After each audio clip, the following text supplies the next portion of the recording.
573 del 2020, el informe oral ha sido solicitado por la parte demandante, de manera que va a ser la parte demandante quien inicie la intervención en este informe oral.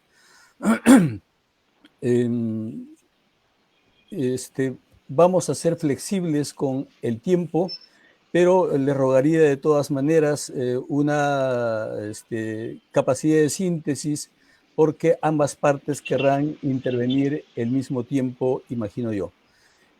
Doctores, por favor, guarden a sí mismo la compostura, que yo supongo que eso va a ocurrir.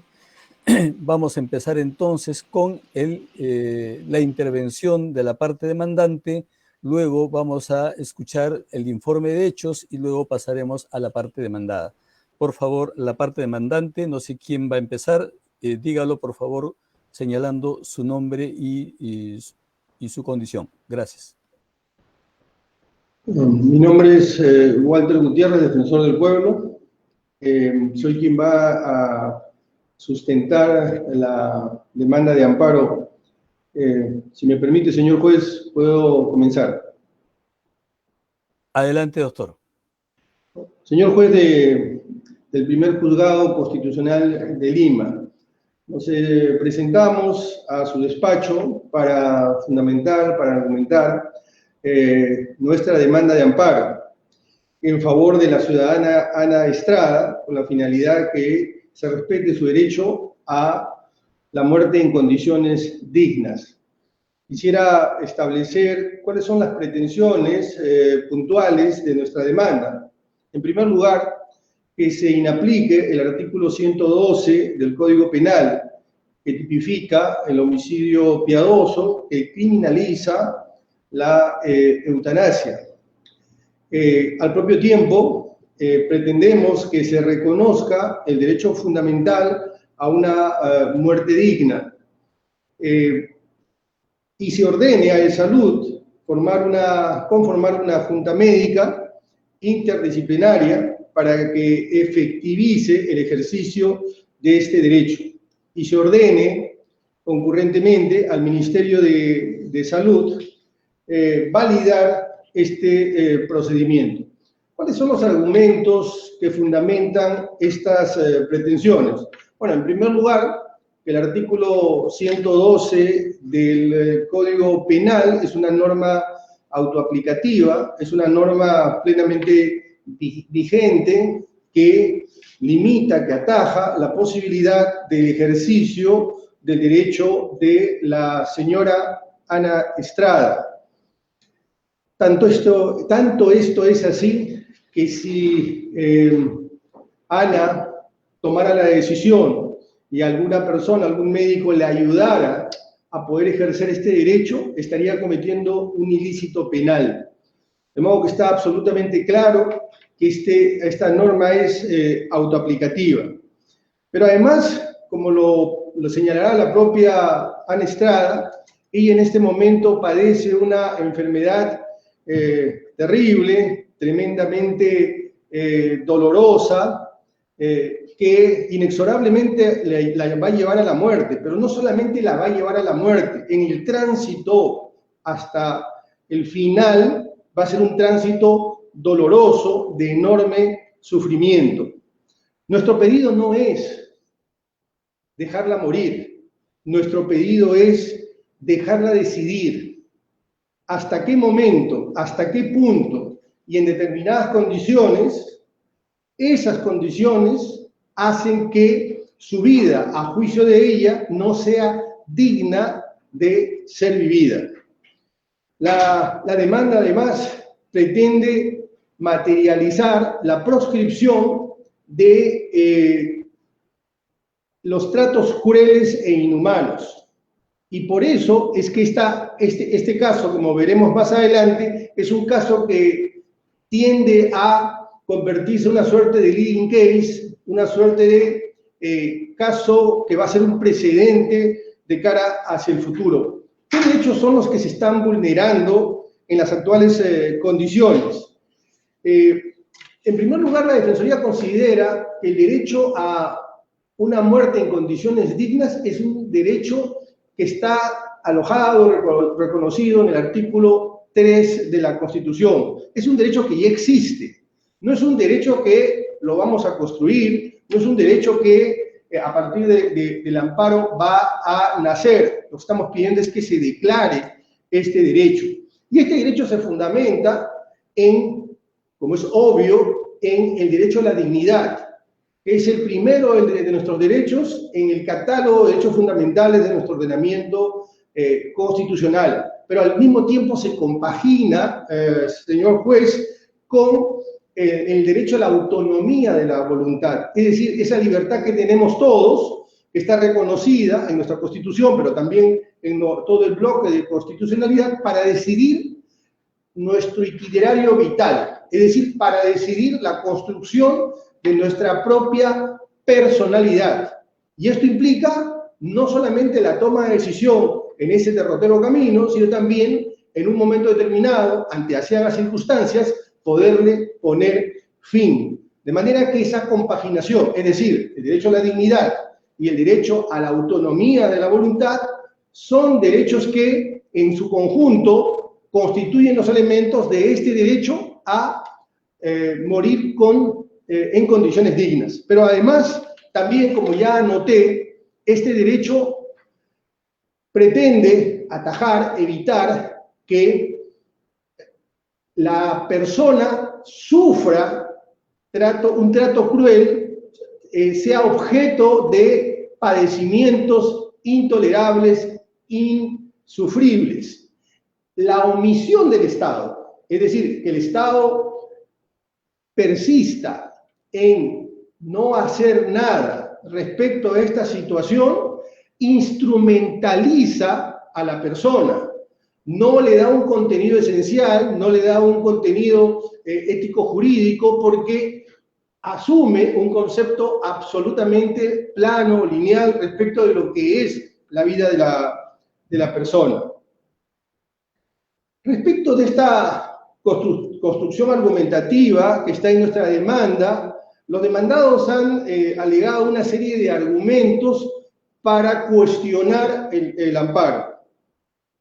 El primero de ellos es que se ha señalado, el Ministerio de Justicia ha señalado que nosotros pretendemos que el juez se convierta en un juez positivo, un juez creador de normas.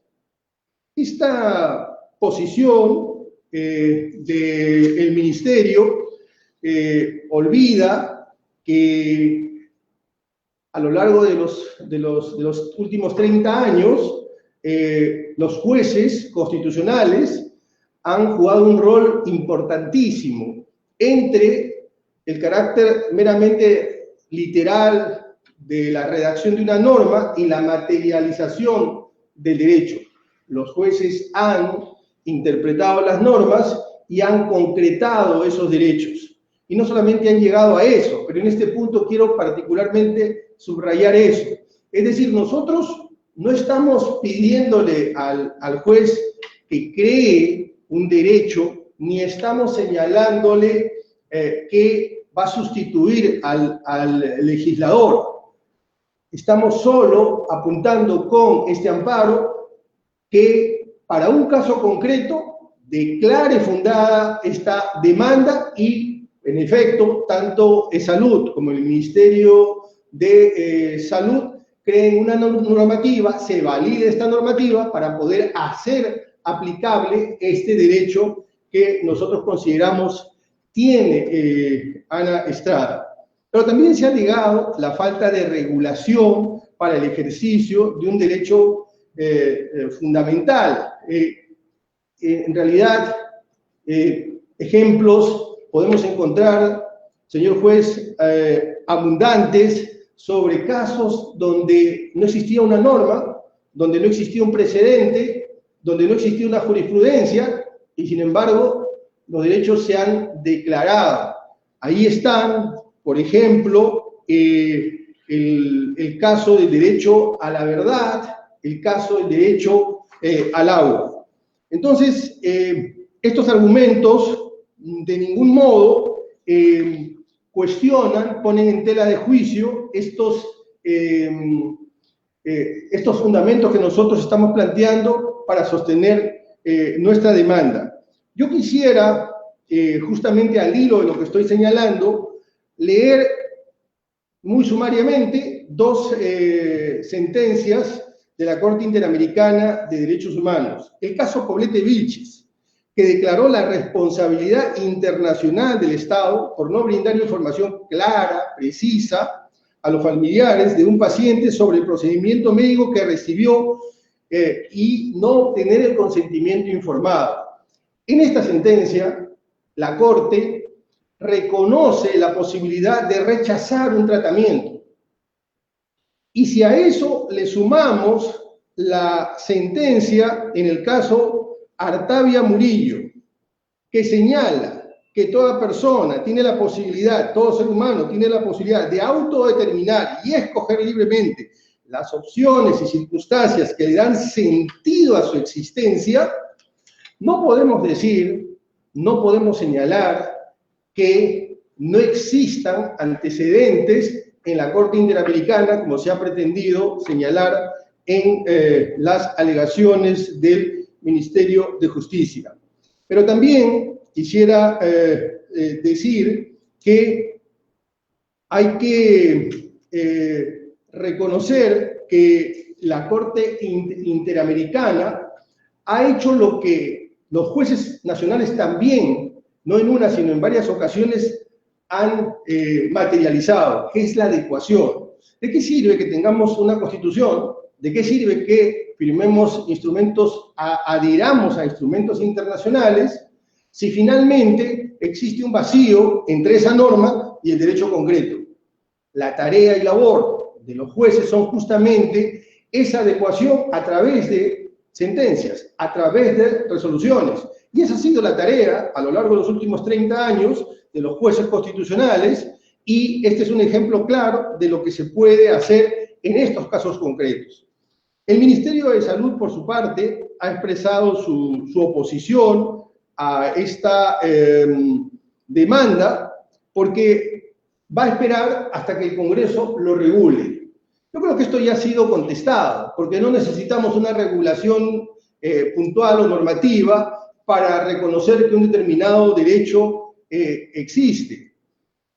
El Salud, por su lado, por su parte, ha señalado que, dado que se rigen por el principio de legalidad, lo que finalmente se resuelva no lo alcanza en la medida en que no existe una norma del Congreso. Olvida esta alegación que han sido demandados y olvida que han habido casos ya en la Corte, en el Tribunal Constitucional, donde tanto el Salud como el Ministerio de Salud fueron demandados en su hora y tuvieron que reconocer determinados derechos, como es el derecho a la salud mental, que en ambos casos tuvieron que aceptar el amparo que en su hora se interpuso, o el caso del suministro de medicinas para VIH-Sida. Son los mismos demandados, también es un tema de salud, y en esos casos también, como está en el expediente, han habido antecedentes respecto a lo que ahora estamos pidiendo. En suma, señor juez, para no dilatar demasiado esta fundamentación, nosotros creemos que estamos frente a un caso emblemático, nosotros creemos que estamos frente a un caso que significa un primer paso en un camino que estoy seguro que tarde o temprano va a terminar siendo reconocido recurrentemente desde el punto de vista jurisprudencial y va a terminar siendo regulado a través del Congreso. Ahora, lo que estamos pidiendo, señor juez, es que por todos estos argumentos se declare la demanda fundada en todos sus extremos, se reconozca la existencia de este derecho y se ordene a los entes demandados que cumplan con materializarlo.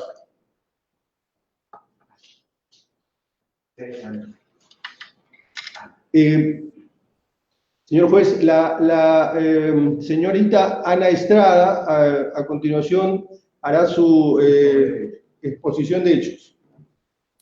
Le escucharemos a la señorita Ana Estrada. Adelante, por favor. Buenas tardes, señor juez.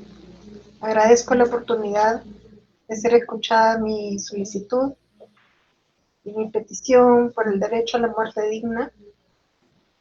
Hoy es un gran día para mí, es el más esperado. Antes de iniciar esta intervención, permítame precisar que hago mucho esfuerzo para poder hablar. Debo hacer varios procedimientos previos. Primero, mi enfermera me ha desconectado el ventilador. Luego, he tenido que descansar. En ese momento, para las dos, es un momento muy tenso porque no sabemos si las aspiraciones que ella realice de las secreciones serán suficientes para cambiar la cánula interna y tapar la tráqueo.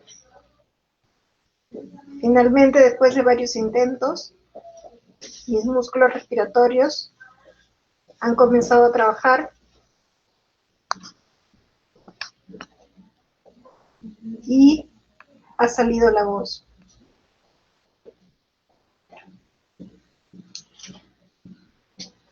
Y estoy frente a usted y a toda la audiencia indescriptiblemente feliz de ser escuchada. Gracias al defensor del pueblo, Walter Gutiérrez, a los abogados Percy Castillo, Josefina Miro Quesada, a todo el equipo de la Defensoría que se solidarizó, que atendió mi caso en septiembre del 2019 y luego presentó la demanda de amparo hace ya un año. Gracias también a los medios de prensa, tanto nacional como extranjera, que han difundido mi voz y mi historia, y yo he llegado a tocar la mente y los corazones de muchas personas acerca de la vida y de la muerte. Muchas gracias a ellos también. Soy Ana Estrada, tengo 44 años, soy peruana. A los 12 me diagnosticaron polimiositis, una enfermedad autoinmune, degenerativa, irreversible y progresiva, que afecta principalmente a los músculos y va debilitando el cuerpo por completo. De manera insidiosa y progresiva fui perdiendo fuerza. A pesar de todo el esfuerzo de mis padres y de mis familiares cercanos, de llevarme a todos los tratamientos, tanto médicos como de todo tipo, para poder paliar la enfermedad, tratarla, al menos que se detenga. Pero no se logró. Fue entonces que a los 20 años comencé a usar silla de ruedas y comencé a necesitar ya la asistencia para realizar mis actividades más básicas, como vestirme, asearme, alimentarme, ir al baño, todas las que usted se puede imaginar.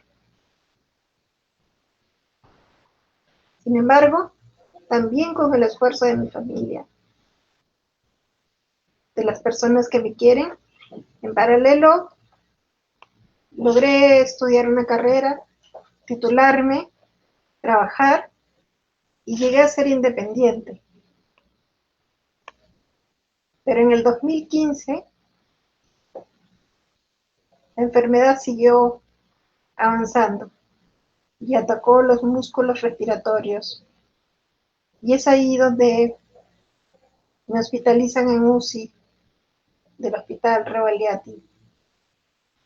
Fui intubada Primero por 15 días aproximadamente. Luego los médicos evaluaron que no iba a resistir respirar por mi cuenta, así que me practicaron una traqueostomía para conectarme al ventilador. Me alimentaron por sonda orogástrica.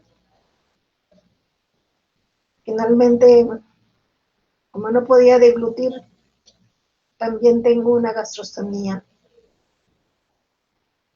Fui traída a mi casa de alta en enero del 2016,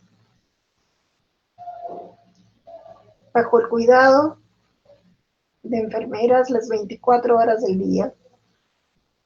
Mis padres, que también son adultos mayores, tuvieron que mudarse conmigo porque yo ya no podía trabajar. Así que ahora dependo totalmente de ellos. Cuando ahora mismo estoy hablando desde mi cama clínica, mi cuarto es casi una UCI. Tengo mi ventilador, tengo mis equipos médicos.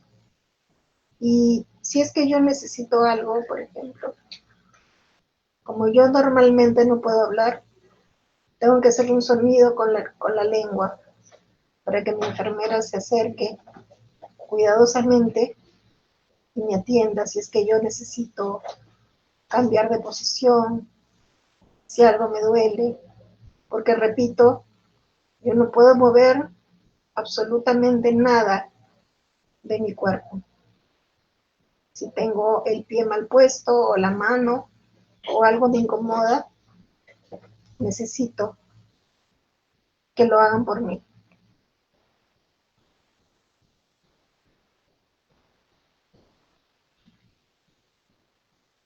La, la motivación por mi derecho a la muerte digna se inició cuando yo recaí en el 2016 y me volvieron a hospitalizar. Fue ahí que me di cuenta que esto ya no era vida para mí, que yo ya lo había perdido todo. Y me di cuenta de que en mi país está criminalizado. Si es que alguien me ayuda a ponerle fin a mi sufrimiento y poder morir. Entonces me di cuenta, magistrado, que ya ni siquiera la enfermedad era lo que me causaba dolor, sino que es esta ley, este artículo 112, que criminaliza y que me prohíbe y que hace que el Estado crea que tiene derechos sobre mi vida y sobre mis decisiones. No creo que haya una manera correcta o incorrecta de llevar una enfermedad. Creo que hay que evaluar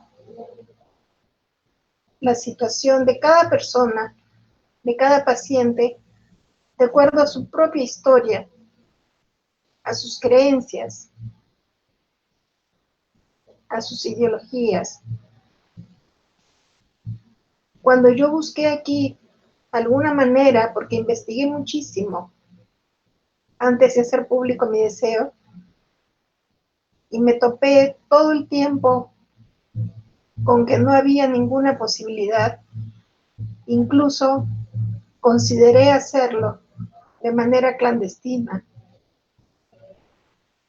pero finalmente decidí no hacerlo en la ilegalidad, porque no es mi modo de actuar, no ha sido nunca mi modo de desenvolverme en la vida, y por supuesto que no quiero que sea ese el modo final de mi vida.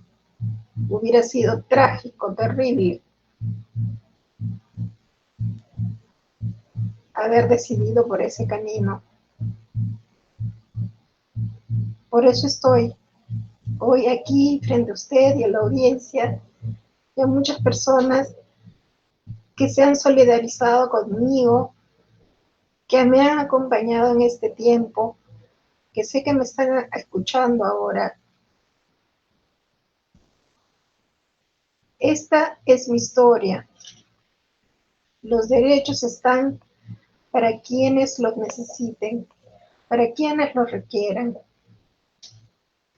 Yo lo necesito. Muchas gracias.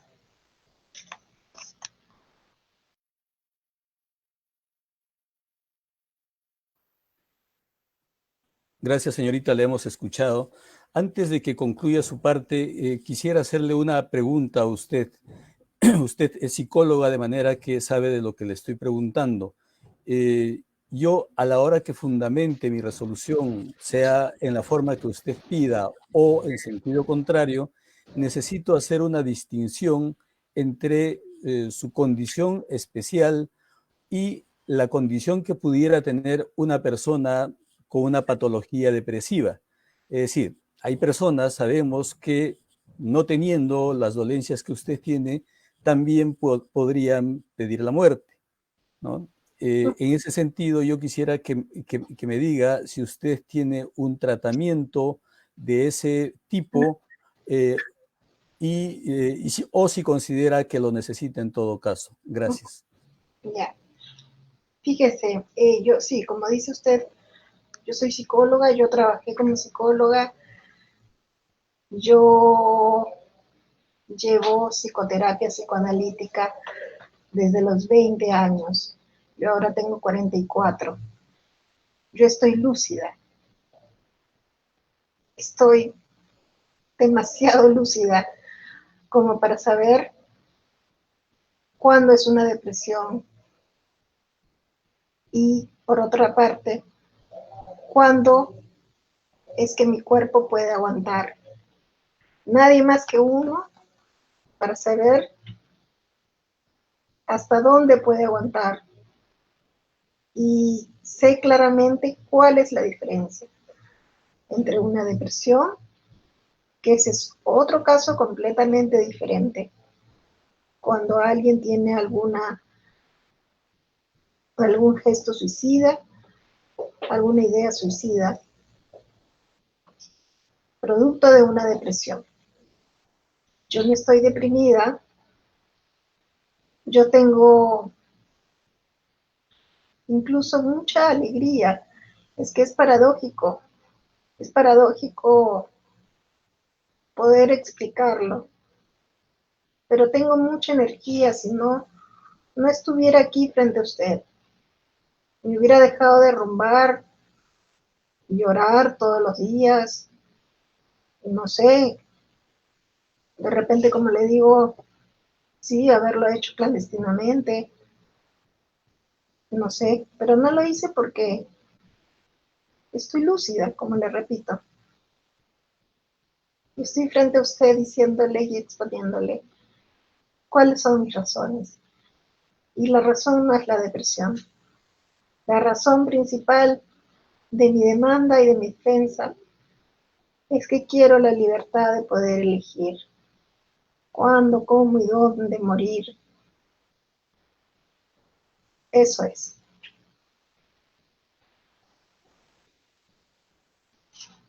No sé si le queda claro. Perfectamente, señorita. Bien, la parte demandante va a proponer todavía otro abogado que intervenga o pasamos a la parte demandada.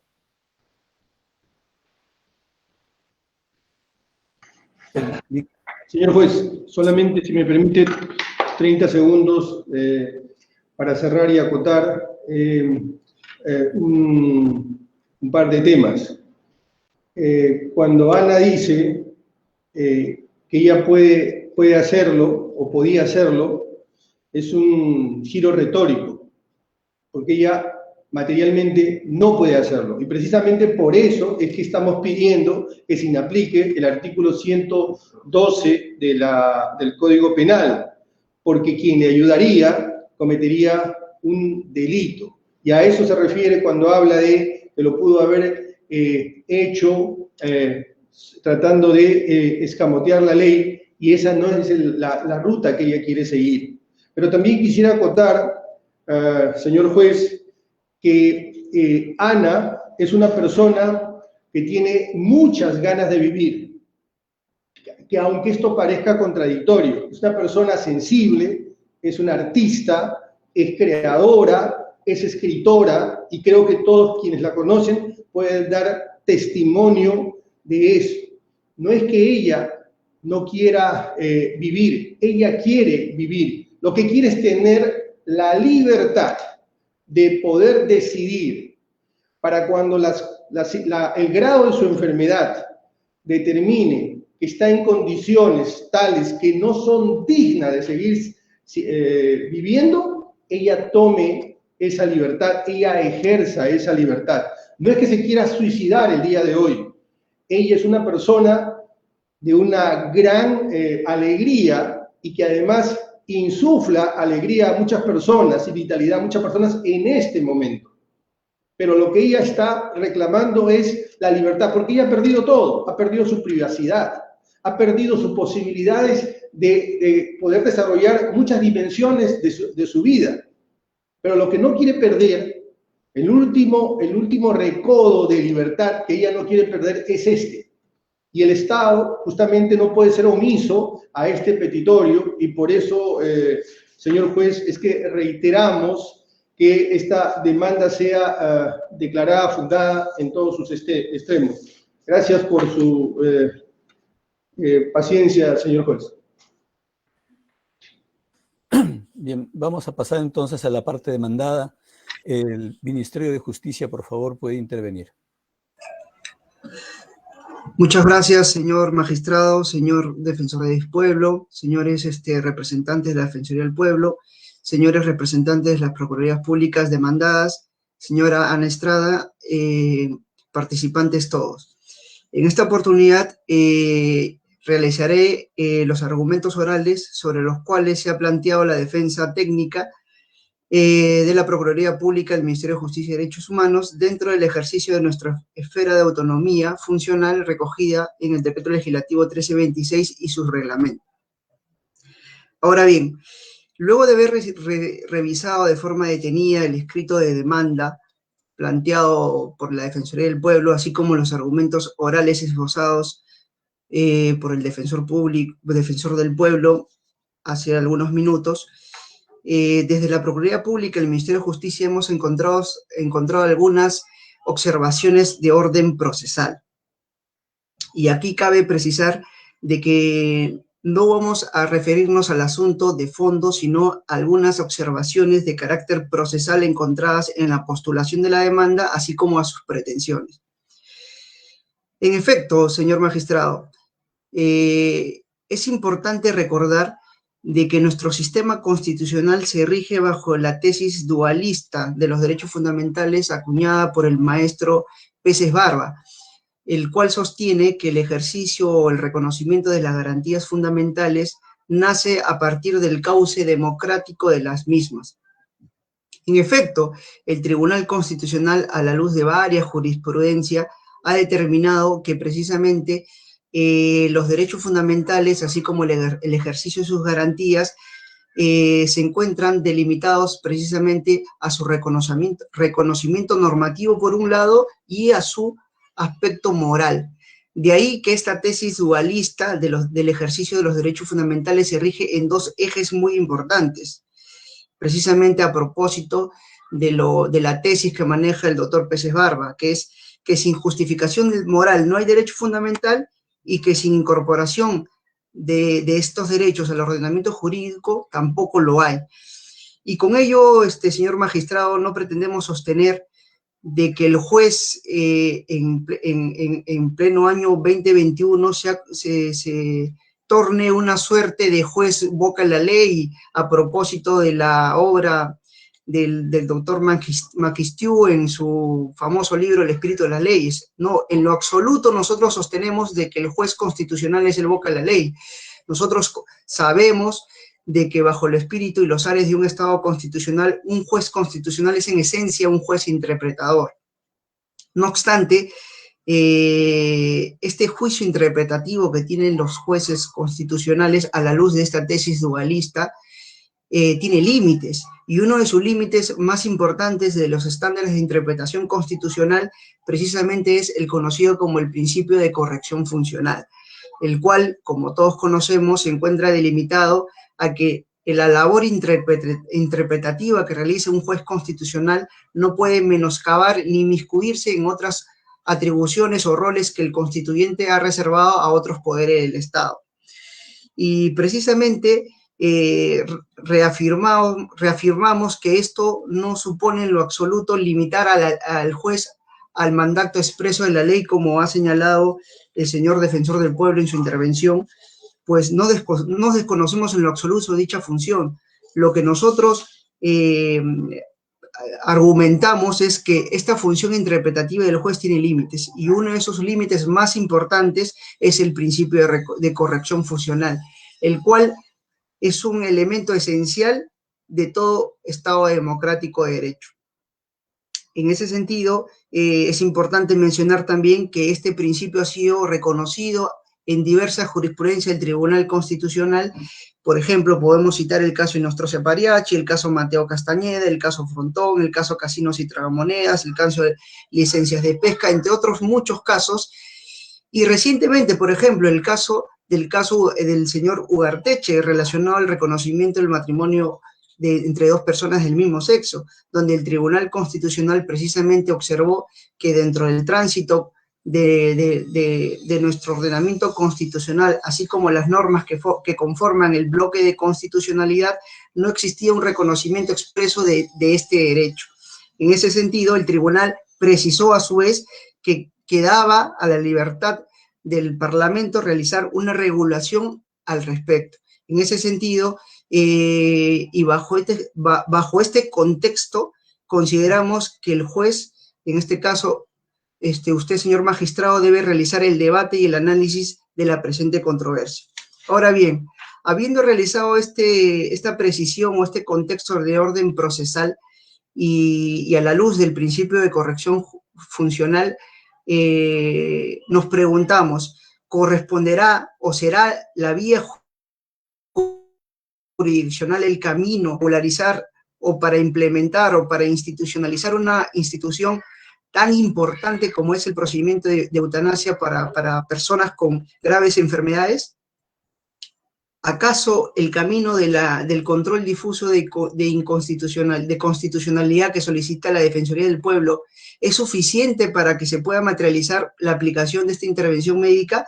A nuestro juicio, eso no sería suficiente. La problemática no solamente es el impedimento regulado en el artículo 112 del Código Penal, pues no se puede soslayar de que no existe base normativa a nivel legislativo y a nivel infralegal, es decir, protocolos y directivas que regule la instauración de este procedimiento, de manera tal que a través de una sentencia constitucional el juez no podría inmiscuirse en asuntos que deberían ser deliberados a través de la representación nacional, esto es el Parlamento. Y esto precisamente guarda armonía con mi primera intervención, con el tema de la necesidad de que el reconocimiento de los derechos y garantías sigan el cauce democrático. Y con ello, insisto, no desconocemos la interpretación del juez constitucional, sino más bien que esta labor interpretativa tiene que seguir los cauces que el propio constituyente ha impuesto como límites. Y aquí es importante señalar que la ausencia de regulación legislativa para la aplicación o la intervención de este procedimiento médico es de suma importancia, toda vez que en la práctica de esta intervención se encuentran otros bienes jurídicos también en conflicto. Por ejemplo, el tema de que se asegure de que la voluntad sea indubitable, ¿no? Y para lo cual no solamente es suficiente, como sabemos, la sola declaración de la víctima, sino también es importante la intervención de una comisión multisectorial a cargo de un psicólogo, a cargo de un psiquiatra, como existen en otros modelos según el derecho comparado, a los cuales me referiré más adelante. Por ejemplo, la objeción del juicio de conciencia del médico. entre otros asuntos que se pueden dar en el cauce o en el procedimiento de una aplicación de una institución tan importante. No desconocemos la importancia de esta institución, que debería, a nuestro juicio, seguir un cauce democrático propio del reconocimiento de estos derechos, de manera tal que consideramos que el juez constitucional no tendría la atribución constitucional para convertir su sentencia en un protocolo médico o peor aún, ordenar al Ministerio de Salud que se dicte un protocolo o una directiva a partir de una persona particular, pues como conocemos, las normas, tanto legales como infralegales, se dictan a mérito generales y no a títulos personales.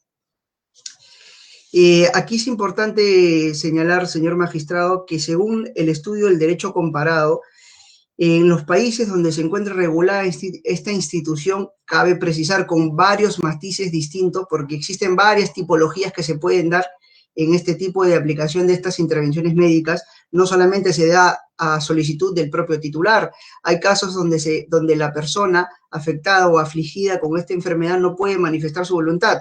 Entonces, también hay en el caso de niños. Entonces, existe una serie de supuestos que se pueden dar en relación a esta materia. De ahí que en todos los estados donde se encuentra regulada, los supuestos no son los mismos, pero sí existe una preponderancia en que todos nacen a partir de una regulación legislativa. Tenemos, por ejemplo, el caso de Estados Unidos, donde hay regulación en Oregón, en Montana, en Vermont, en California, a través de una legislación federal.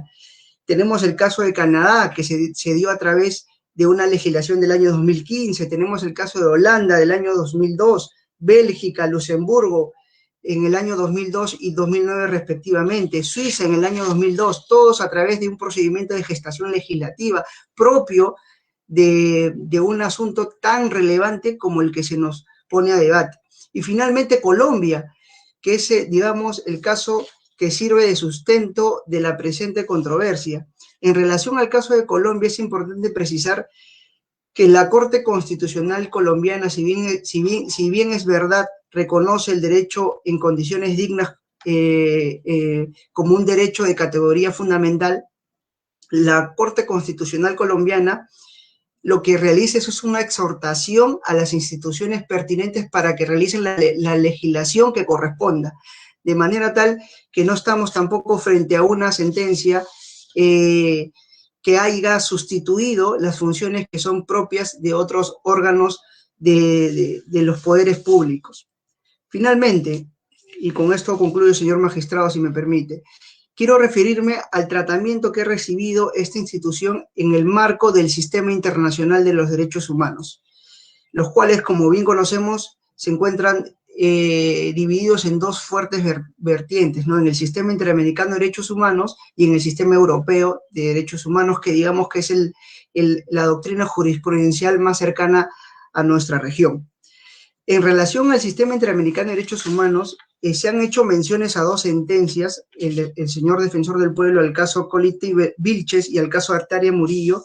Quiero precisar que en ninguno de los dos casos se hace referencia a casos similares al que se plantea en la presente demanda, pues de la revisión y estudio que he realizado del sistema interamericano, tanto a nivel de Corte Interamericana de Derechos Humanos como a nivel de la Comisión Interamericana de Derechos Humanos, no existe ningún pronunciamiento de parte del sistema en relación a este supuesto derecho a condiciones dignas.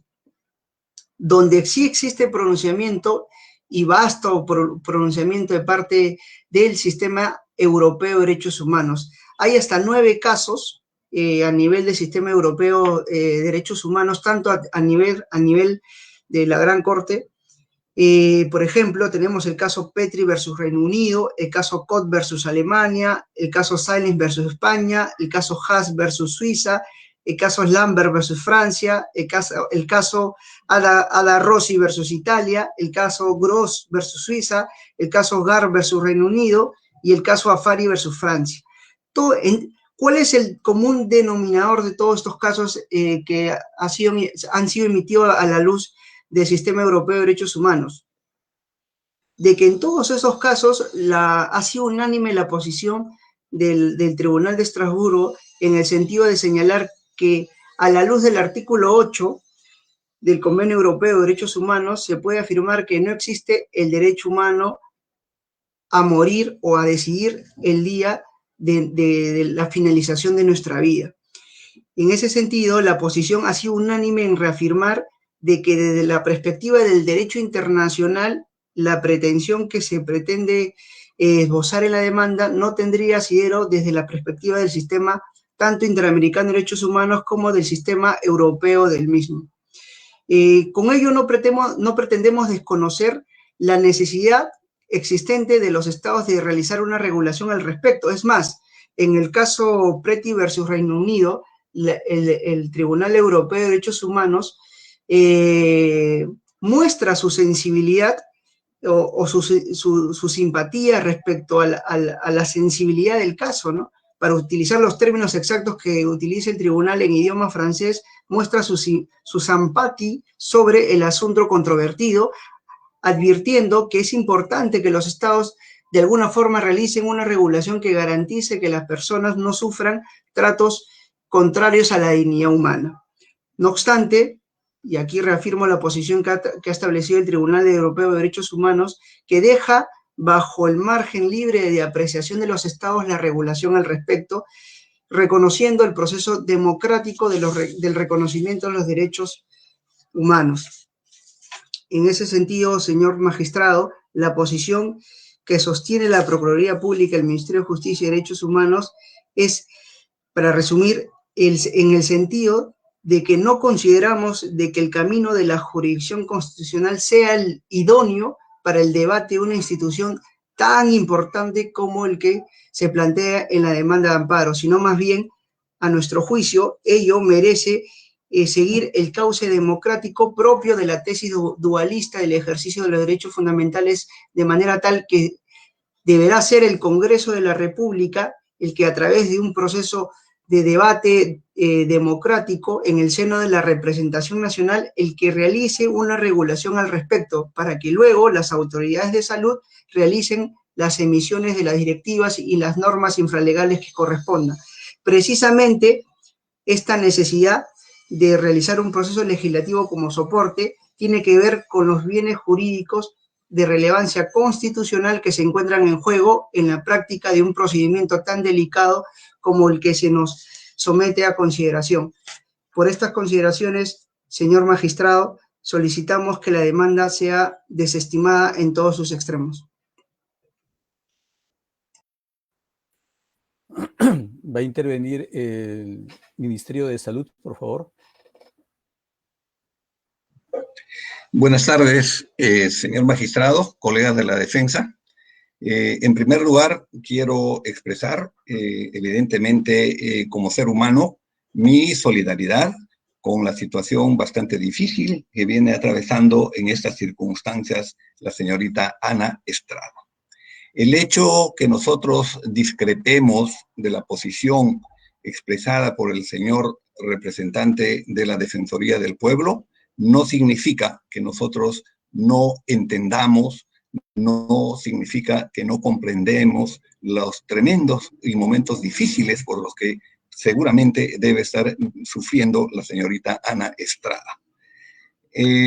No me voy a referir a los temas básicamente de conflicto desde el punto de vista de las posiciones que han venido desarrollando la Corte Interamericana y también la Corte Europea, que ha sido desarrollado ampliamente por mi antecesor.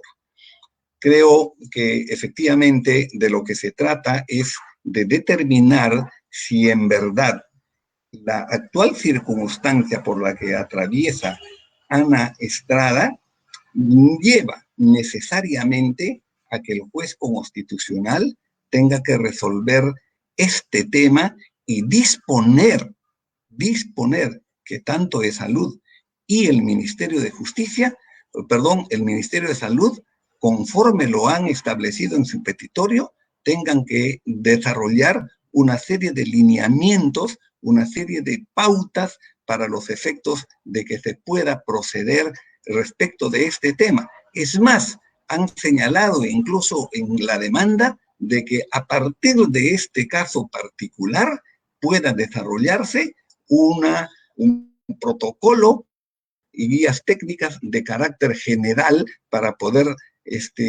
desarrollar la actividad en relación a la eutanasia. Obviamente que la eutanasia tiene diversos matices conforme lo ha explicado mi antecesor. Sin embargo, lo que quiero señalar es que definitivamente queda totalmente claro que el artículo 112 es una norma autoaplicativa. En eso no tenemos absolutamente ningún problema. Sin embargo, es evidente que al margen de nuestra voluntad se está poniendo en juego una situación en la que la ponderación está entre el derecho a la vida y el derecho a la dignidad humana. Es decir, las actuales circunstancias por las que atraviesa la señorita Ana Estrada nos pone en juego para resolver este tema. Es decir, la prevalencia de uno o de otro de los aspectos de estos derechos fundamentales que están consagrados en el artículo 1 de nuestra Constitución Política del Estado. Obviamente, nosotros consideramos que el derecho a la vida es un derecho fundamental. Mientras haya vida, ¿no? Y en esa vida se tiene efectivamente el derecho a la dignidad humana. En este caso, el planteamiento de la muerte digna que se está sosteniendo en las actuales circunstancias, en el sentido de que se inaplique el artículo 112 de la Constitución, 112 del Código Penal, es un tema que evidentemente nosotros consideramos que no es posible que deba de desarrollarse o debe de inaplicarse en la vía del proceso constitucional a través de la demanda de amparo, porque definitivamente no solamente se trata de ese planteamiento, sino que además en el petitorio, de manera muy puntual, señalan que como consecuencia precisamente de ese plan que debe de ser aprobado por eSalud, que es el órgano, la institución médica del que es paciente la señorita Ana Estrada, tendrán que desarrollar una junta médica y el Ministerio de Salud, dice, debe de validar el procedimiento de la junta médica de este caso particular. Y consideramos, señor juez, que eso definitivamente no es posible llevar a cabo. ¿Por qué razón? Cuando nosotros revisamos el decreto legislativo 1161, señala de manera muy clara cuáles son las funciones rectoras y específicas del Ministerio de Salud. Y voy a señalar que en el artículo 5, en el literal A, dice que son funciones rectoras del Ministerio de Salud: formular, planear, dirigir, coordinar, ejecutar, supervisar y evaluar la política nacional y sectorial de promoción de la salud, prevención de enfermedades, recuperación y rehabilitación en salud bajo su competencia, aplicable a todos los niveles del gobierno, niveles de gobierno. Esa es, en consecuencia, la función rectora que le corresponde al Ministerio de Salud. En consecuencia, siendo así, no puede el Ministerio de Salud transgredir lo que ya está establecido en la norma y establecer un protocolo o guía técnica o procedimiento, cualquiera sea el nombre, para poder aplicar a un caso concreto. Porque la función rectora del Ministerio de Salud es precisamente lo que acabo de mencionar. Dentro de esa función rectora, por ejemplo, el Ministerio de Salud ha aprobado una serie de resoluciones ministeriales, creo que 6 resoluciones ministeriales, por ejemplo, para la lucha contra el COVID-19, en la que ha ido haciendo las precisiones, las modificaciones conforme al avance de la ciencia y el conocimiento progresivo de las características que tiene este virus. Esa es una de las funciones, por ejemplo, rectoras que tiene el Ministerio de Salud. Concomitante con esa función rectora, ha desarrollado, por ejemplo, la creación del Comando COVID a nivel nacional, e incluso en circunstancias muy especiales ha tenido que intervenir, como en el caso de Arequipa, para contribuir precisamente a que se pueda desarrollar y se aplique debidamente, ¿no?, los protocolos que han sido señalados.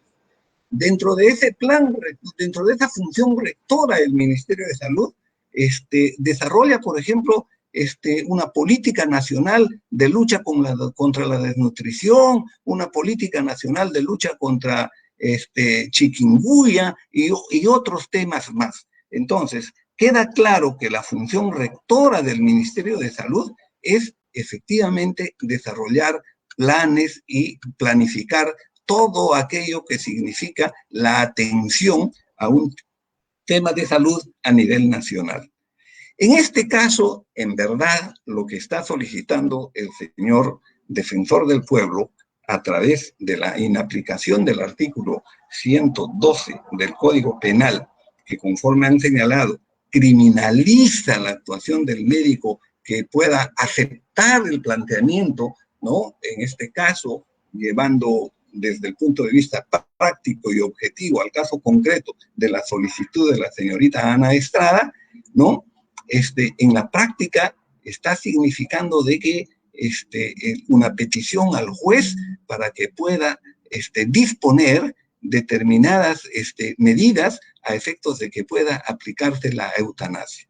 Conforme se ha señalado, definitivamente nosotros también coincidimos con el Ministerio de Justicia en que este tema de la eutanasia corresponde efectivamente ser regulado a través de un procedimiento que está establecido en la Constitución Política y el reglamento del Congreso de la República a través de una norma de carácter general.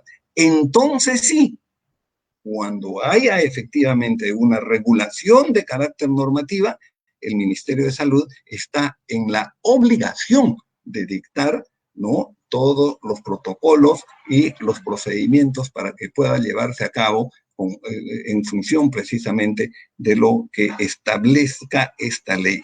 Es más, obviamente el señor defensor del pueblo sabe perfectamente que gozan de iniciativa parlamentaria. Pueden presentar efectivamente una iniciativa parlamentaria para que se regule la eutanasia en nuestro país. Es más, como consecuencia de la publicidad de este extremo caso de la señorita Ana Estrada, el congresista de Belaunde ha señalado también que va a presentar una propuesta legislativa respecto de este aspecto.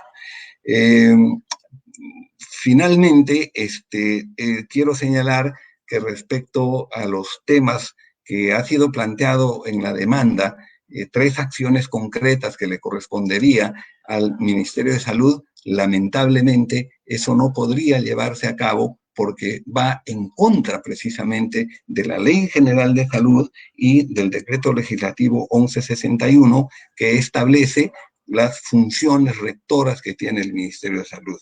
Finalmente, para terminar, señor juez, quiero mencionar que en el caso, por ejemplo, Artavia Murillo, el que ha hecho mención el señor defensor del pueblo, efectivamente se habla sobre el desarrollo de la libre personalidad, pero se trata de un tema completamente diferente al que nos ocupa en la actualidad. Se trata de un tema vinculado a la inseminación in vitro, que de alguna manera tiene relación con otro tipo de proceso constitucional que se viene desarrollando en estos momentos, mediante el cual el Tribunal Constitucional del año 2009, en una sentencia, señaló que por ahora no se podría utilizar, ¿no?, la llamada píldora del día siguiente, porque todavía no existía un nivel de armonía, había un conflicto de carácter científico respecto de este tema. Pero el año 2012, en la sentencia Artavia Murillo, ya la Corte Interamericana ha resuelto definitivamente ese tema y ahora hay precisamente un proceso constitucional en relación a este aspecto. De tal manera que muy respetuosamente considero que este tema de la sentencia Artavio Murillo no encaja perfectamente dentro del proceso que nos ocupa. Por esas razones, señor magistrado, solicito que se declare infundada la demanda en cuanto a los extremos de actuación que podría corresponderle al Ministerio de Salud en el supuesto de que haya una sentencia estimatoria. Muchas gracias, señor. Bien, gracias, doctor. Vamos a escuchar entonces al abogado de Salud. Adelante, doctor. Señor magistrado, apreciados colegas y público en general que están en esta plataforma, tengan todos ustedes muy buenas tardes. Quien habla, soy Juliano Quispe Andrade, abogado de Salud, quien está en esta oportunidad es la parte codemandada en este proceso de amparo contra norma. De primera intención, nosotros también queremos solidarizarnos con la situación médica de la señorita Ana Estrada Ugarte. Sabemos bien la situación difícil que atraviesa en un sentido de la salud y por eso nos solidarizamos. Ahora bien, como les indiqué inicialmente, se trata de un amparo contra norma. ¿Y qué es lo que solicitamos en esta instancia? Que la demanda sea declarada improcedente o infundada en todos sus extremos. Pero para entender por qué se debe desestimar la misma, en principio, permítanme explicar sucintamente de qué trata la controversia y en un segundo momento explicar por lo menos las 3 razones de por qué la demanda debe ser desestimada. Pero bien, si nosotros quisiéramos resumir este caso, podríamos resumir en una sola oración. Este caso o este proceso es una suerte de proceso legislativo en sede judicial. Y lo explico por qué. En la demanda se solicita la inaplicación del artículo 112 del Código Penal para el caso específico de la señorita Ana Estrada Ugarte. Ello toda vez que esta señorita habría sido diagnosticada con poliomielitis y que por lo tanto quiere poder elegir el momento en que se le va a aplicar la eutanasia sin que terceros sean procesados penalmente por el referido tipo penal. Pero no se agota ahí la demanda, y eso es lo más preocupante, porque si nosotros revisamos adecuadamente el petitorio, que bien ha sido precisado en el auto admisorio, respecto de cada codemandado señalan algunas acciones más por realizar, y en particular respecto de salud, se solicita que se respete la decisión de la señorita Ana Estrada, se conforme una junta médica a efectos de que se aplique esta forma de fallecimiento, y además que salud brinde condiciones administrativas, prestacionales y sanitarias para que se realice este procedimiento médico. Esto último es algo muy peculiar que va a determinar la improcedencia de esta demanda. ¿Por qué digo ello? Por lo que en rigor lo que se está pretendiendo es crear una suerte de una norma regla que sea complementaria o la excepción a lo establecido en el artículo 112. Es decir, no solo se está solicitando que se aplique el control difuso respecto del artículo 112, sino además se está buscando realizar una incorporación de una norma regla de carácter penal. ¿Y mediante qué vía? Mediante vía judicial. Por eso nosotros consideramos que un mejor título para asumir este caso es que se trata de un proceso o una suerte de proceso legislativo en sede judicial, que a nuestro juicio eso no resulta procedente. Pero bien, nosotros consideramos que la demanda debe ser declarada improcedente o infundada principalmente por 3 razones. Porque intentar amparar la tesis sostenida por la Defensoría del Pueblo implicaría trastocar el principio de legalidad, implicaría no advertir que la elaboración de un procedimiento médico o de un protocolo se realiza conforme a ciertos estándares aprobados por la entidad rectora de salud, que en este caso es el MINSA, y además porque en querer o estimar una pretensión tal como ha sido planteada por la Defensoría del Pueblo implicaría transgredir el principio de separación de poderes y el principio de corrección funcional. Voy a explicar al detalle estos 3 aspectos. Empiezo por el primero, por el principio de legalidad. Como sabemos bien, el principio de legalidad tiene 2 enfoques, en el derecho privado y en el derecho público. Como bien sabemos, toda persona puede hacer todo aquello que no está prohibido en la ley. Eso es la forma de entender en el derecho privado. Pero en el derecho público, al cual se adscribe la salud, todo órgano de la administración puede hacer únicamente, repito, únicamente aquello que está permitido en la ley. Es decir, si quiere realizar alguna actividad de salud, esa actividad tendría que estar necesariamente establecida por ley. ¿Y a qué ley nos referimos? Nos referimos a su ley de creación y a todas aquellas disposiciones normativas que están referidas o regulen las políticas nacionales de salud que el Estado emite a través del MINSA. Entonces, surge una pregunta inmediata. Si nosotros revisamos todas esas normas, ¿existirá alguna que establezca un procedimiento o que establezca algún protocolo para realizar este procedimiento de eutanasia? La respuesta es sencilla, no existe. No existen protocolos médicos para este tipo de procedimiento médico. Entonces, si es así, la segunda pregunta que, digamos, se podría o cae de madura es la siguiente. ¿La sola despenalización del artículo 112 del Código Penal implicaría habilitar el procedimiento de eutanasia? Nosotros sostenemos que no, porque no solamente es inaplicar el 112, no se agota ahí el procedimiento de eutanasia, sino por el contrario, se necesita de protocolos médicos que a la fecha no existe. Se necesita de protocolos médicos que en principio tiene que ser autorizado por el ente rector de salud, que en el momento no existe. Entonces, ¿en qué nos encontramos? Nos encontramos en una situación de que salud se encuentra atado de manos. Por tanto, estimar la demanda significaría transgredir el principio de legalidad, situación que no es admisible en un Estado constitucional de derecho. Ese es el primer argumento, señor magistrado.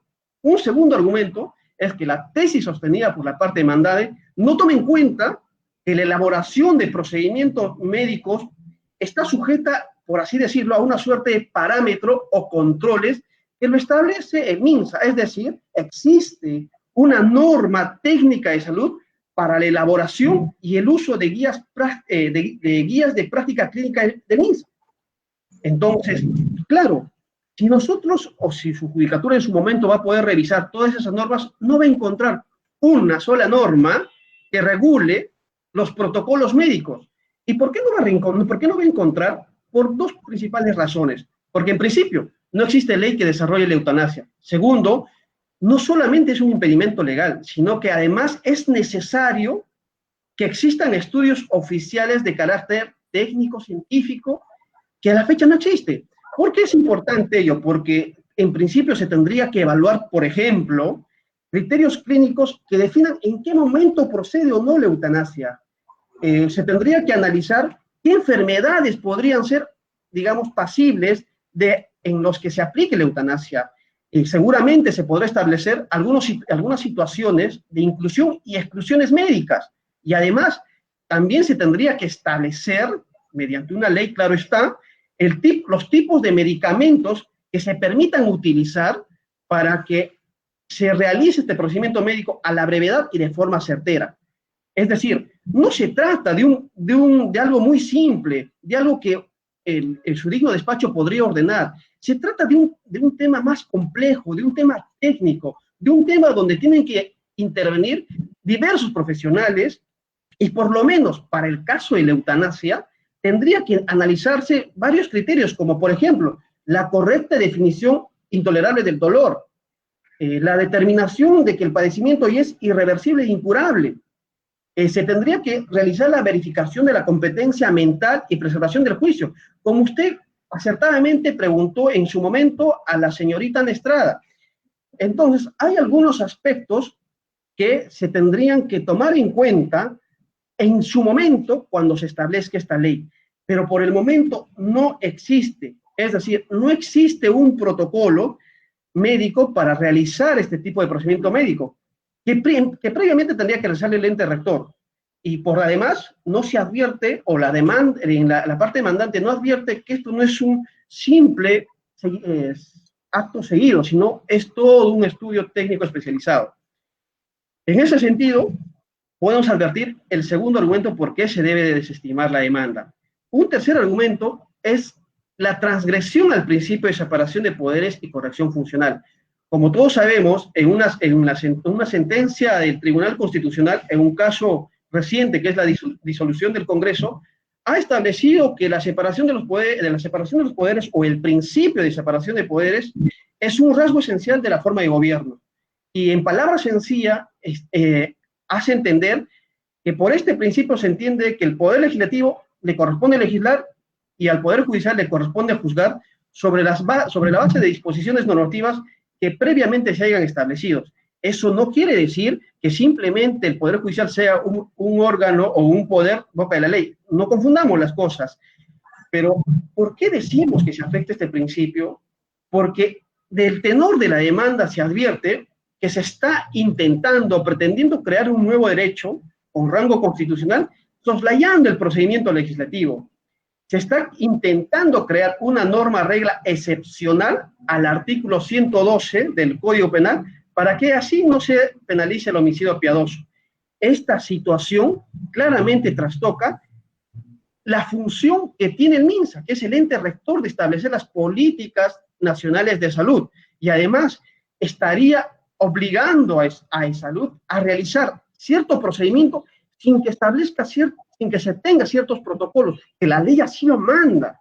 Entonces, estas son las tres razones por lo que nosotros sostenemos que la demanda debe ser declarada infundada en todos sus extremos. Muchas gracias, señor magistrado. Doctores, me imagino que habrá una segunda ronda como dúplica que la solicitará la Defensoría del Pueblo, pero antes yo quisiera señalar algunas cosas. Precisamente por una demanda de Defensoría del Pueblo, el que habla como juez emitió una sentencia en el año 2014 declarando el control de convencionalidad e inaplicando unas normas del Código Civil en un proceso de discapacidad del señor Segovia Soto. En aquel caso, el Ministerio de Justicia igualmente manifestó que no era parte en un principio y luego se opuso a la norma. Sin embargo, algunos años después, el Ministerio de Justicia emitió un decreto legislativo que reguló el tema.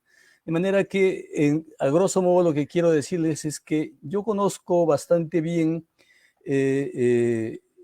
hasta dónde el juez puede o debe actuar en una sentencia y hasta dónde corresponde el legislativo. Pero a pesar de ese conocimiento que considero tener, este es un tema bastante debatible y todavía no encuentro el camino preciso, definido. No tengo una sentencia ya, la dictaría en esta audiencia si fuera el caso. No es así. De manera que tanto en este acto como en escritos posteriores, las partes, les pido yo que incidan en estos temas de la línea bastante difusa que existe entre el trabajo que puede hacer en este tema el juez en relación al principio de corrección funcional, entre otros. El otro tema que en el supuesto de que se considerase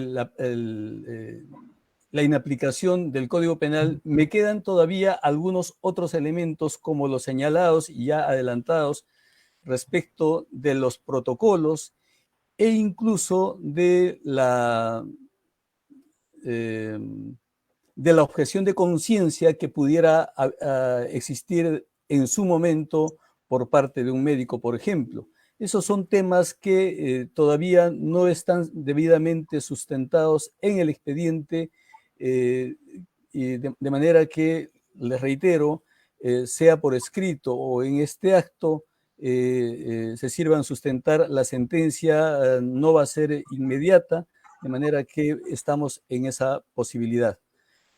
No sé si el señor defensor va a hacer uso de la palabra.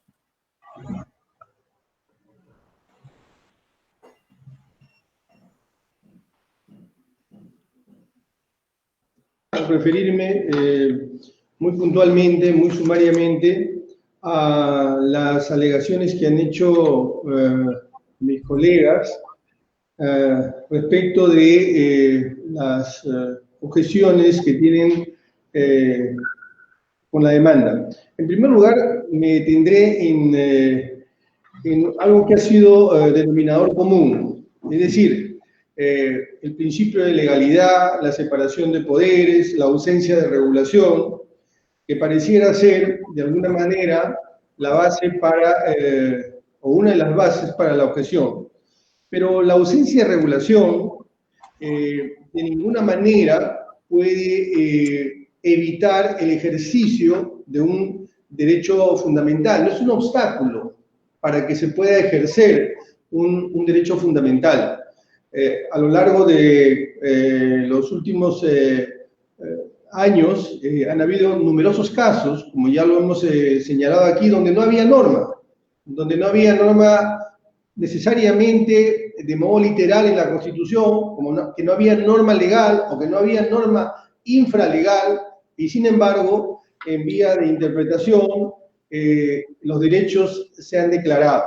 De manera que ese no puede ser un argumento para quedarnos aparcados en el estado actual de la literalidad normativa, sea esta constitucional, legal o infraconstitucional. Bueno, el trabajo común, señor juez, es que todos mis colegas se solidarizan con el caso de la señorita Ana Estrada. Es más, me parece que por lo menos en más de un caso se advierte que podrían eventualmente estar de acuerdo. Es decir, siempre y cuando esto nazca y surja del poder legislativo. Esta forma de argumentación entraña un error en sí mismo. El famoso concepto de la ausencia de prueba no es prueba de ausencia. Es decir, en este caso, que no haya una norma no nos debe conducir a la creencia o convicción de que el derecho no existe. El derecho existe, el derecho está ahí. Y en esta oportunidad el derecho está encarnado en una persona, que es Ana Estrada. Respecto de la voluntad indubitable, nosotros desde luego estamos completamente de acuerdo.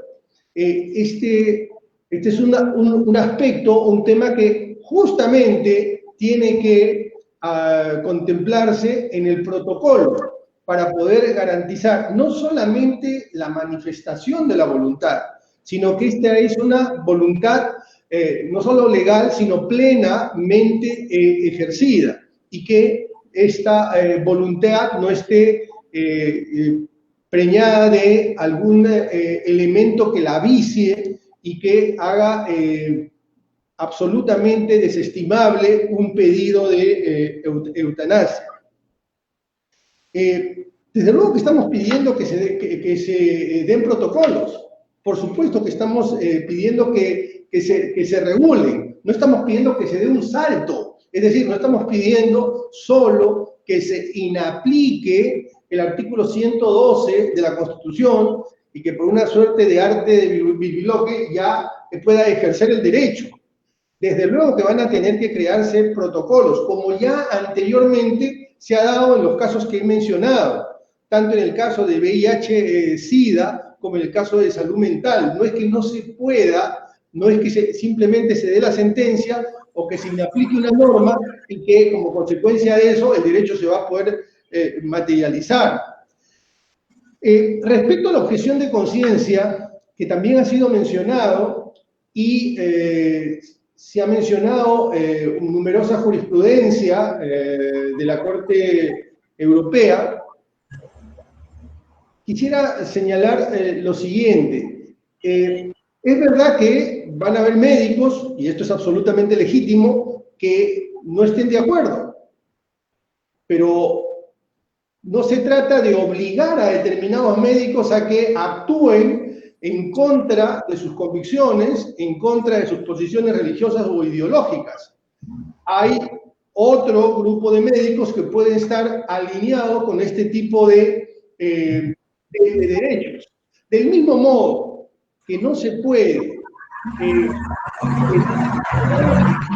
enfermedad de la misma manera y que piensen que determinadas condiciones no son dignas para que se continúe con la vida, del mismo modo que se respeta eso, del mismo modo se respeta la objeción de conciencia de los médicos. Y aquí permítame apuntar solamente un dato que me parece importante a propósito de la objeción de conciencia. En Chile, en una última encuesta que se ha hecho justamente en el Colegio Médico, el 70% de los médicos considera que la eutanasia es perfectamente viable y que los médicos pueden ejercerla y debieran ejercerla de acuerdo a su propia conciencia. De modo que este no es un tema que vaya a ser un obstáculo para que se declare fundada la demanda. En resumen, señor juez, nosotros en vía de complementación enviaremos un escrito levantando todos los argumentos, todas las alegaciones u objeciones que han presentado nuestros colegas, pero nos reiteramos, nos ratificamos que la demanda debe ser declarada fundada en todos sus extremos. Gracias.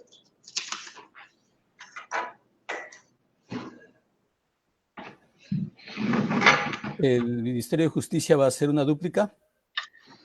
Sí, señor magistrado, muy breve, de forma muy breve. Adelante, doctor. Muy amable. Solamente quisiera mencionar 3 puntos. El primero de ellos es en relación, y con esto insisto y guardo armonía con el desarrollo de mi argumentación inicial, que es de que no hay que perder de vista la naturaleza del proceso constitucional en el que nos encontramos, que es un proceso, como sabemos, de naturaleza de tutela de derechos subjetivos, cuya sentencia en principio es una sentencia con efectos interpartes. No es propio de un proceso constitucional de tutela de derechos emitir sentencia con efectos erga omnes. A partir de ahí es importante también observar que con la sola inaplicación de este artículo del Código Penal no se soluciona el problema. El problema pasa por un tránsito legislativo democrático, insisto con esta parte de la argumentación. Por otro lado, es importante señalar a lo que acaba de mencionar el defensor del pueblo relacionado a que no tendría que haber la necesidad de una regulación legislativa para el ejercicio de determinados derechos, y se refiere al tema del derecho al agua y al derecho a la verdad, que como sabemos son derechos reconocidos a través de jurisprudencia del Tribunal Constitucional como derechos innominados o derechos de categoría implícitos. Al respecto es importante señalar que la doctrina reconoce los denominados derechos fundamentales de carácter programático, es decir, aquellos derechos que requieren una regulación legislativa para la concretización de los mismos. En ese sentido, estos dos derechos invocados no son comparables, como podemos observar, al derecho que se encuentra discutido en la presente controversia, que como lo he desarrollado de forma amplia en mi intervención, tiene que ver se encuentra en conflicto con otros bienes de igual de relevancia o de estatus constitucional, como el que mencioné, por ejemplo, del tema de la objeción de conciencia de los médicos, ¿no?, que necesariamente tiene que ser regulado. Entonces, lo cual, como es lógico, no podría ser desarrollado a través de la sentencia. En ese sentido, la necesidad de un tránsito legislativo democrático es propio de la tesis dualista que recoge nuestro modelo de jurisdicción constitucional, por un lado, y por el otro, es importante también el tránsito legislativo por los derechos en conflicto y por la necesidad de hacer un amplio debate multisectorial, debido a que estamos ante una materia que merece un análisis de corte o de carácter técnico. Y finalmente es importante señalar o replicar lo que señaló el defensor del pueblo en relación a una supuesta legitimidad de los médicos en relación a la institución de la eutanasia para estos casos de enfermedad terminal.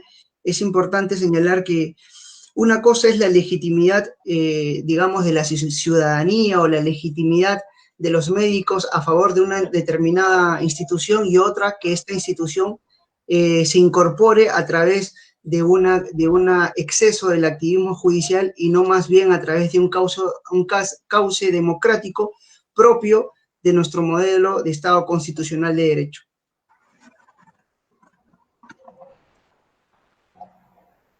Gracias, doctor. El Ministerio de Salud, por favor. ¿Va a hacer uso de la dúplica?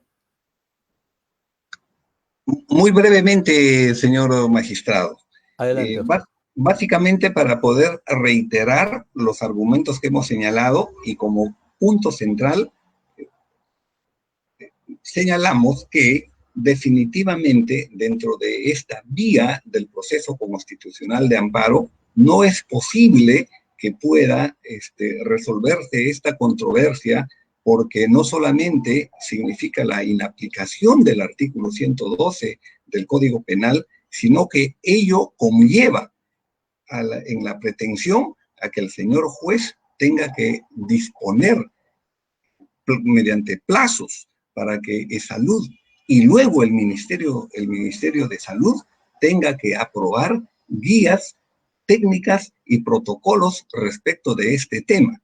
Y el peligro todavía es mayor cuando se señala que a partir de este tema puede ser extensivo de manera general. Desde el punto de vista práctico, lo que nos está diciendo es que a través de esa disposición, en el caso que se estimara la demanda, tendríamos nosotros que desarrollar toda una guía técnica respecto de la eutanasia, lo que no es posible. Por ello consideramos que definitivamente la vía donde debe de discutirse este tema es a través del procedimiento de carácter legislativo, en la que definitivamente se emitirán una serie de opiniones de los diferentes sectores, y luego cuando haya y cuando exista una norma regulatoria de la eutanasia, ¿no?, en ese caso recién el Ministerio de Salud, de acuerdo a la Ley General de Salud, tendrá la posibilidad de emitir los protocolos y las guías técnicas correspondientes. Muchas gracias, señor.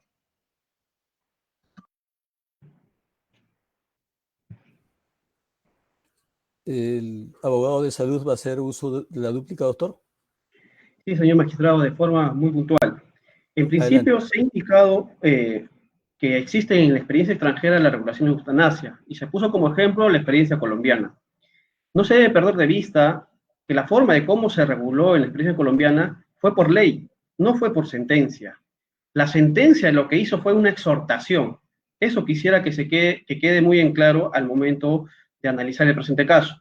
En un segundo punto, como en realidad voy a reiterar y explicar, no debemos perder de vista que estamos en el marco de un amparo contra norma. Eso significa que el Poder Judicial va a tener que realizar un control difuso de ese artículo. Entonces, ese control difuso se va a aplicar solo al caso en concreto y no así a otro caso de un tercero, lo cual implicaría que solamente esta sentencia podría tener estos efectos interpartes. Situación que, si la preocupación de la Defensoría del Pueblo era regular o ver la forma de cómo regular la eutanasia, no se solucionaría. Quizás nos llama la atención que que la Defensoría del Pueblo no haya tenido la iniciativa legislativa que le faculta la Constitución, o en todo caso no habría presentado una acción de inconstitucionalidad por omisión, que también tiene esa facultad. Como tercer punto, y yo quisiera, poder, entender de cómo se podría determinar este caso. Si el problema en concreto, según lo que plantea la demandante, es que el artículo 111 es inconstitucional, 112 es inconstitucional y por tanto se debe aplicar el control difuso, ¿cuál sería la consecuencia lógica? Que se inaplique. Y la pregunta cae de madura. ¿La sola inaplicación implica la posibilidad de ejecutar la eutanasia? No. Y lo dijimos todos los abogados que estamos inmersos en esta audiencia. Entonces, ¿cómo se podría satisfacer el pedido de la señorita Ana Estrada? Siempre que el juzgado ordene que se establezca protocolos. Y a nuestro juicio, si eso llegara a ocurrir, ¿acaso no se está transgrediendo el principio de legalidad? ¿Acaso no se está convirtiendo al Poder Judicial en un legislador positivo? A nuestro juicio, creemos que sí. Por tanto, nosotros consideramos que la demanda debería ser desestimada en todos sus extremos. Eso es todo, señor magistrado. Doctores, la audiencia ha concluido, el expediente formalmente está expedito para ser sentenciado. Sin embargo, les manifiesto que no voy a poder hacerlo en el plazo de ley, dada la trascendencia del caso y dado también que el juzgado tiene una muy alta carga procesal. Por esa misma razón, le reitero que todavía yo estoy en un debate sobre algunos de los temas que he manifestado hace un rato, de manera que puedo esperar alegatos adicionales, hay plazo para eso, y se estará sentenciando dentro de un plazo razonable. No quiere decir que nos vayamos a extender en demasía, vamos a trabajar duro para que eso no ocurra. La audiencia ha concluido, señores. El acta correspondiente se les va a remitir al correo que han acreditado de acuerdo al protocolo del Poder Judicial en estos casos de trabajo remoto. Muy buenas tardes, muchas gracias.